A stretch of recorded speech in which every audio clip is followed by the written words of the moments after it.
इस पावन स्त्री पर श्रीमद् भागवत सप्ताह पारायण का दूसरा दिवस। भ्राता जी सुरेश सिंह यादव जी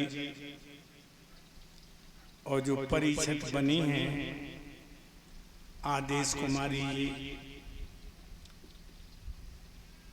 भाइयों, यज्ञपति श्री फतेह सिंह फौजी भैया,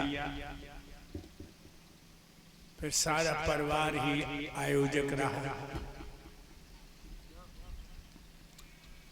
भक्तों,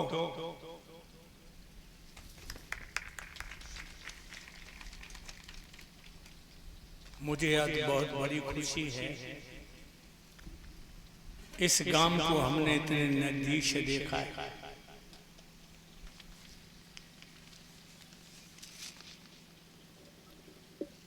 मैं जब से आया हूं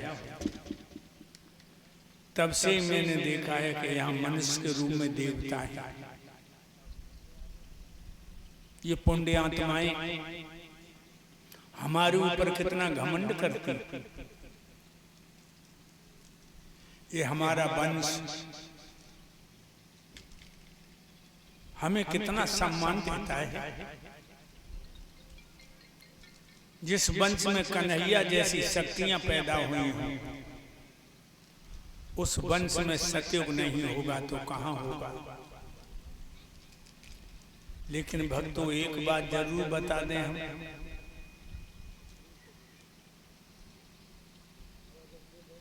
धर्मो हन्ते हन्ता धर्मो रक्षे रक्षता।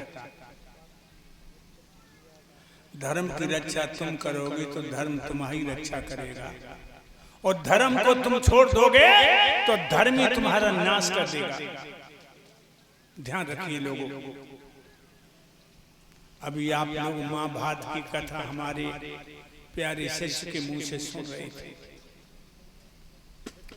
ये जो महाभारत जो हुआ है, ऐसा वैसा महाभारत नहीं था, ये विश्वव्यापी हलचल थी। अंदाजा लगाइए, 18 दिन में 18 अक्षौणी सेना मरी है। कहता भीषण संग्राम होगा। एक अक्षौणी कितने का होता है? एक अक्षौणी 2,18,721 का। कोई 1 लाख बताता। 18 दिन में 18 अक्षौणी सेना मरी। और जानते हो को ज्यादा मरो? जब महाभारत में अहीर मरे, यादव मरे, क्योंकि दुर्योधन के साथ नारायण सेना थी। सब दोहरका के यादव थे। धरती लाल थी, आसमान लाल था, उसके बीच में यादवों के लाल सो रहे थे। जिंदा पे जिंदा हीरों के रोम नहीं पकड़ पाए। मरने के बाद उनकी आंखें आंतें चीलो कौआ निकाल रही थी। भूत, भैरव, तांडव, मसान, चुड़ैले, काली, कात्यायनी, छिन्नमस्ता, रक्तवाहिनी, ये नाच रही थी और अहीरों के खून को पी रही थी। याद रखिए लोगों, यादवों की लाशें खून में तैर रही थी, क्योंकि जंगाओं तक खून था। दुर्योधन की कमर तोड़ दी भीम ने। एक बात और बताएं भक्तों, पापी की भगवान पहले कमर ये तोड़ो करते, पापी की। तूने बहुत से बुढ़ा देखे होंगे, गली में जा रहे कमर कमान बनी। इनने जवानी पे आदमी को आदमी ना समझो, भगवान ने कमर तोड़ दी।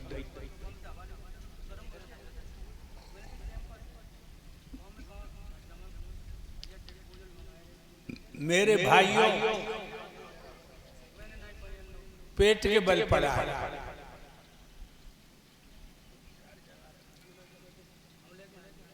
चारों तरफ देख रही है, उसकी नजर चारों तरफ नजर फेंक रही है। वो आवाज दे रहा, भैया दुशासन तुम कहाँ हो, भैया अश्वत्थामा तुम कहाँ हो। मेरे प्यारे भक्तों, आवाजें लाशों में दब गई। छाती के बल आगे बढ़ा दुर्योधन तो खून के गड्ढा में डूब गया। इधर उधर हाथ पैर पटकने लगा।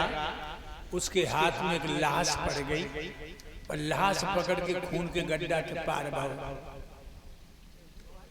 और लाश जब देखी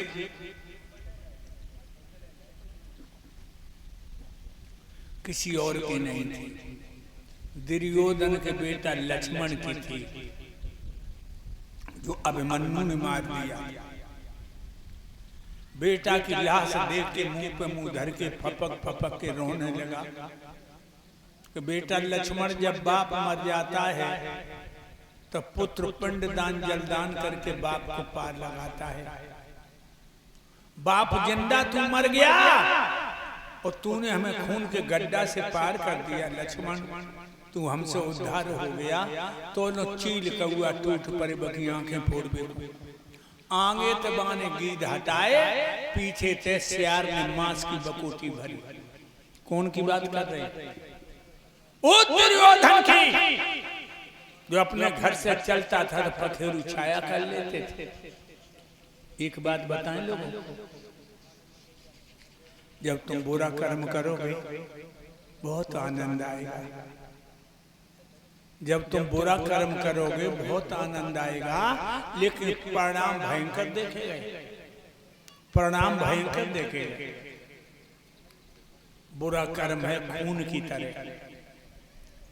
खून सुर्ख लाल होता है, जमीन में थोड़ी देर में काला हो जाता है।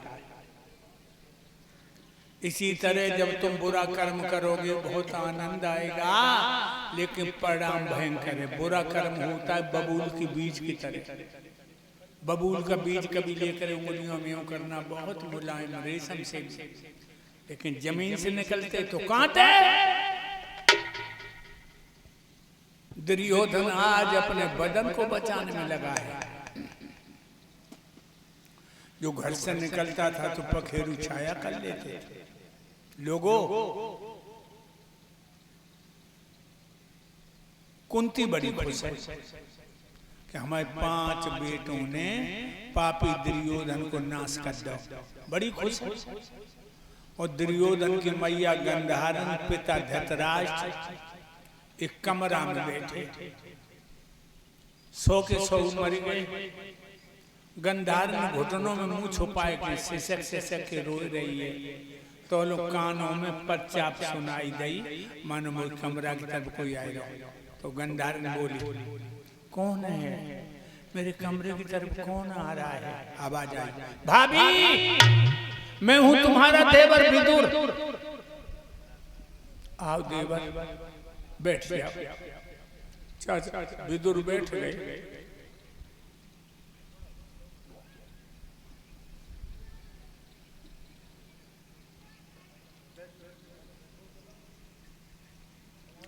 गंधारण बोली,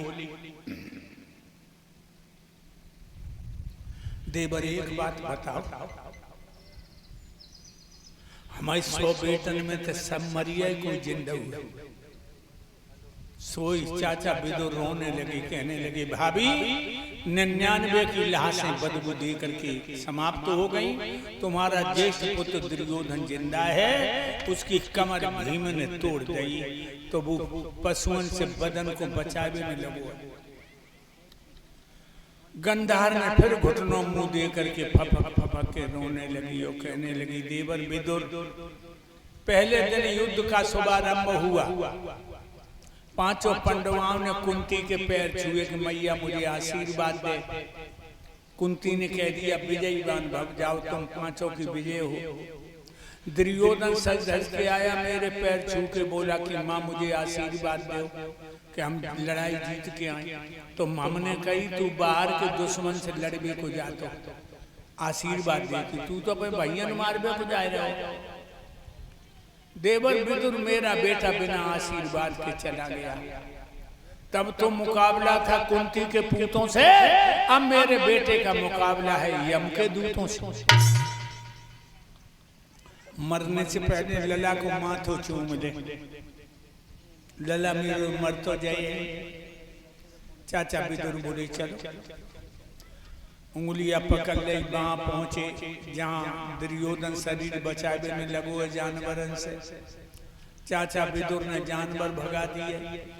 जो मैया को देखो दुर्योधन बोला, माँ आप आ गई। मैया ने टटोल के माथे को चूम के कहा, बेटा मैं आ गई। कितना समझाया था कि पांडवों को 5 ही गांव दे दे, तू नहीं माना। भगवान कन्हैया ने कहा कि सुयोधन 5 गांव दे दे। तो तूने उनसे कही कि श्याम अहमी जानामी धर्मा, अहमी जानामी अधर्मा। मैं धर्म को भी जानता हूं और अधर्म को भी जानता हूं। धर्म में मेरी प्रवृत्ति नहीं है, अधर्म से मेरी निवृत्ति नहीं है। बिना युद्ध के सुई की नोक पर नहीं देंगे। और लला तोते हमने कही कि भगवान की बात मान ले, तो तू हमसे का बोलो। जब ग्वाल गमार को तू भगवान बताई रही है। जुआ हिरन की लड़कियन में नाचत रहो, उन पे दही मांग मांग खात रहो, या नचकैया को भगवान बता रही है। जहाँ में एक ही गुण है, बंसी अच्छी बजा लेता है। गंधार में बोली, बेटा व कन्हैया की बंसी में तो बंसी बन के फांस लो, मछली की तरह नाश हो गया। दुर्योधन कहने लगा, मैया तुम सच कह रही हो। मेरा धर्म था, मैं धर्मराज की पूजा करता, धर्मराज की आज्ञा का पालन करता, लेकिन मेरी बुद्धि चांडाल लोगों ने बिगाड़ दी। और ये बिल्कुल सच है लोगों, बुरी संगत मत करना। दारूबाज की संगत करोगे दारू पीने लगोगे, जुआरी की संगत करोगे जुआ खेलने लगोगे, नीच लुच्चे की लफंगा संगत करोगे तो पराई बहन बेटियों को बुरी निगाह से देखने लगोगे। हमेशा संगत विद्वान की करना, संतों की करना। कहने लगा, मैंने तुम्हारी बात नहीं मानी, मैया बहुत गलती की है।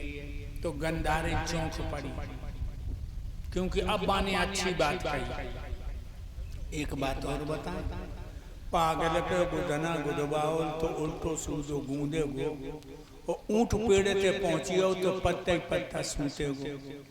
अंधा पे भैंसिया कुतबइयो तो 9 की 11 कूते गो, और कुत्ते चाहे कितनो समझाइयो वो तो टांग उठाई की। क्या बोली है मैया?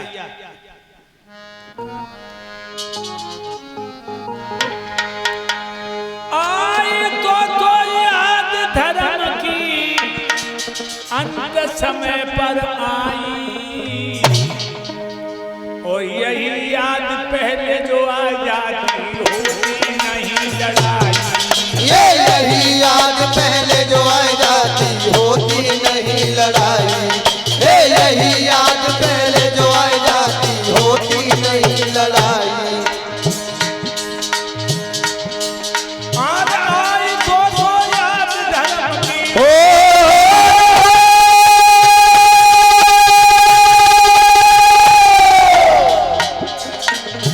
आई तो याद धर्म की अंत समय पे आई।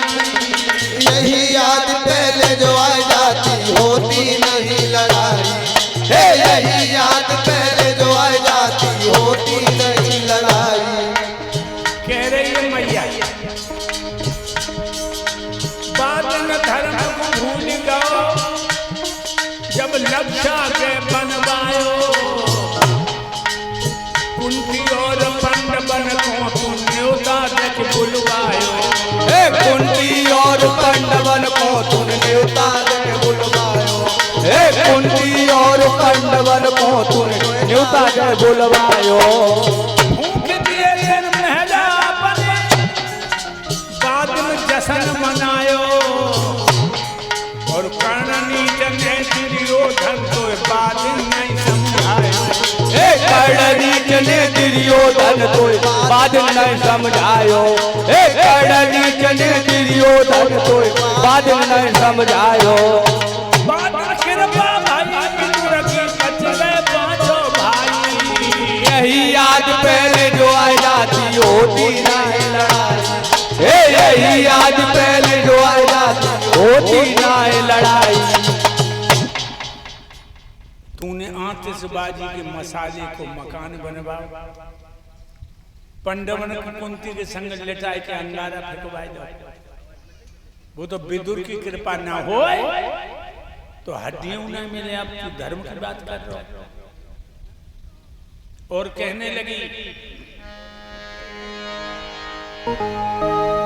बाधिन धर्म को भूल गो जब कपट को जुआ रचायो।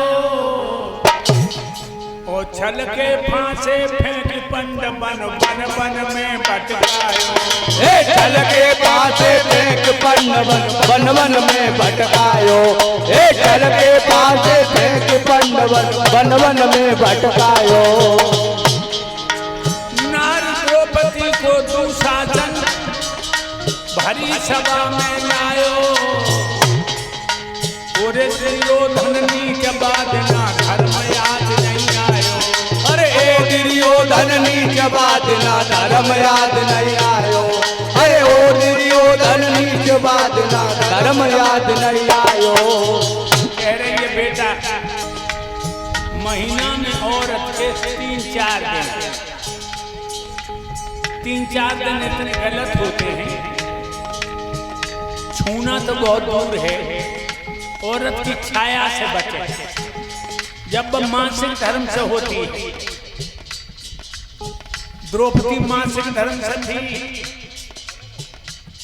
माने नहा के कपड़े नहीं बदल पाए थे।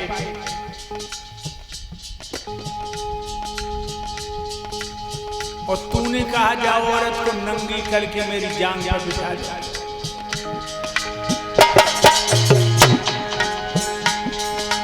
नारी द्रौपदी को दुशासन भरी सभा में लायो। पूरे दुर्योधन नीच बात ना धर्म याद नहीं आयो। अरे ए दुर्योधन नीच बात ना धर्म याद नहीं आयो। अरे ओ दुर्योधन नीच बात ना धर्म याद नहीं आयो। रजसुरा नारी की साड़ी, रजसुरा नारी की साड़ी सभा बीच खिंचवाई। आ जाती होती ना लड़ाई। अरे यही याद पहले जो आ जाती होती ना लड़ाई। याद है तुझे भरे दरबार में वो औरत को खींच के लाया और कहने लगा इसे नंगी करके मेरी जांग पर बिठा ले। कम से कम इतना सोचना चाहिए। छोटे भाई की पत्नी बेटी के समान होती तो उसे गिड़गिड़ाने लगी।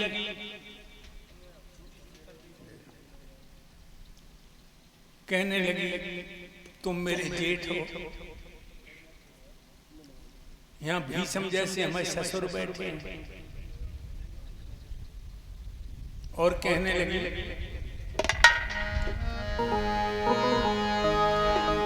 मत नंगी करे सभा में जेठ उल्हाने हो जाएंगे।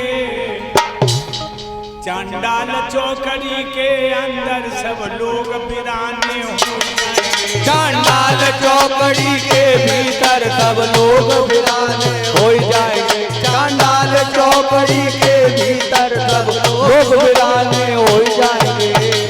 कह रही है तुम मेरे जेठ हो। अपनी बहू को अपने हाथों से नंगी करना ये कोई समझदारी नहीं है। जेठ तो पिता के समान होता है। एक आपदा की बारी सभा में कुंज चंगी देखेगा।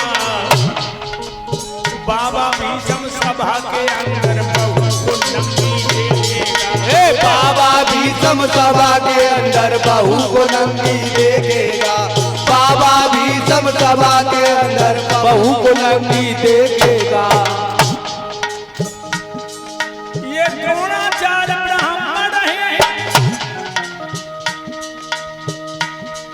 अरे धर्म कलंगी देखेगा, हो जाए सत्यानाश पति बैठे अर्धंगी देखेगा। अरे हो जाए सत्यानाश पति बैठे अर्धंगी देखेगा। हो जाए सत्यानाश पति बैठे अर्धंगी देखेगा। एक अबला की भरी सभा में कौन नंगी देखेगा, और दादा भीष्म सभा के अंदर बहू को नंगी देखेगा। अरे द्रोणाचार्य तुम तो ब्राह्मण हो, ब्राह्मण को धर्म का ठेकेदार बताते हैं लोग, तुम पराई औरत को नंगी देखोगे। हमारे पति तो धर्म के बंधन में बंधे हैं, लेकिन बोला कोई नहीं। इतनी बातें द्रौपदी ने करी, बोला कोई नहीं। तो बोली, ये सारी सभा चुप बैठी, ऐसा इंसाफ नहीं देखा। ओ आज तलक बिटिया को नंगी करता बाप नहीं देखा। आज तलक बेटी को नंगी करता बाप नहीं देखा। आज तलक बेटिया को नंगी करता बाप नहीं देखा।